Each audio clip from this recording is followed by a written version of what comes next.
everyone. We're currently working on some algebra problems in this series, and we're up to backtracking. So it's not one of my favorite strategies. It's not one that I use very often, but it is a good introduction to better strategies. So at the start of the series, we posed a problem about a lemonade stand, and we asked when will she make a profit, and we find the answer through trial and error. Here's the solution as it currently stands. Now, we used guess and check to find some possible solutions, and the first profit we found at 26 cups.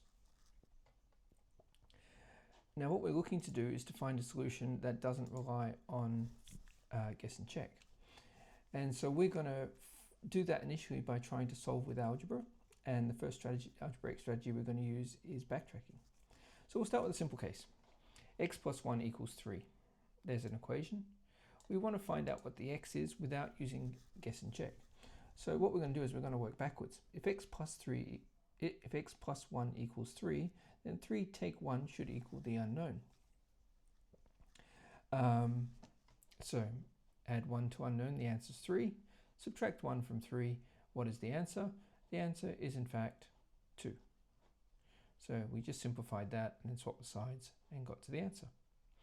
And if we put 2 back into this equation, we'll find that it makes the left-hand side equal the right-hand side. This is backtracking. It's just doing things backwards or unwinding the equation. So here's a second case. 2x plus 3 equals 10. So if we're doing everything backwards, we're trying to work from the 10 back to the x. So the first thing we're going to do is instead of plussing, we're going to subtract. So we'll go 10 take 3, and then instead of multiplying, we're going to divide. So here's 10 take 3 divided by 2. That's the operations backwards. What we find is 10 take 3 is 7, 7 on 2, and we simplify that, swap the sides, and we end up with x is 3.5. Now x is 3.5 kind of makes sense because 2 of 3.5 is 7, and 7 plus 3 is 10. It's the solution. Now I've put this as a fraction because many students coming from primary to secondary are used to seeing decimals.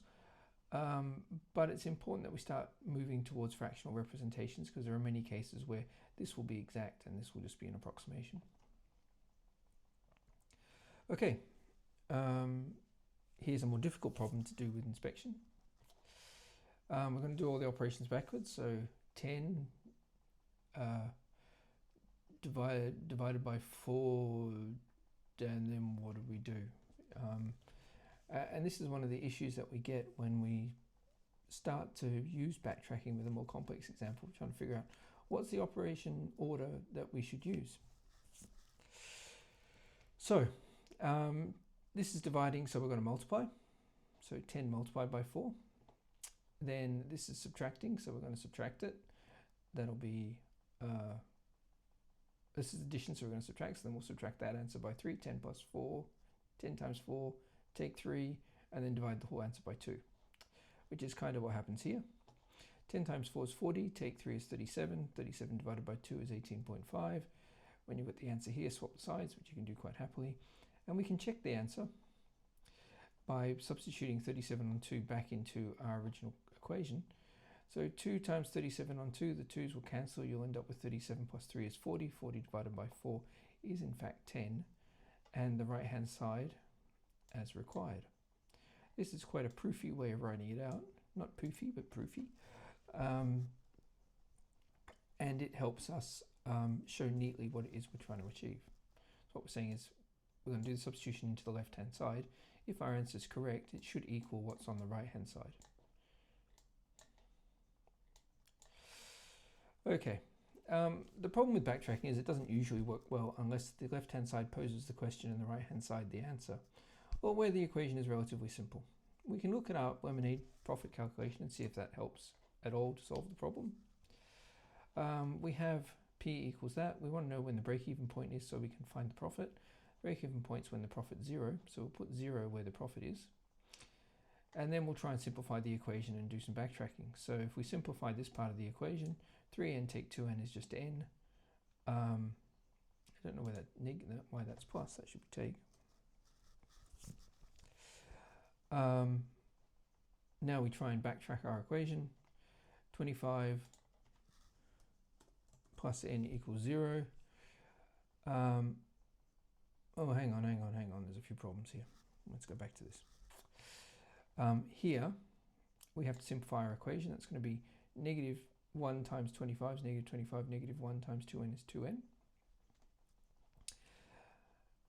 Oh no, that's all right so far.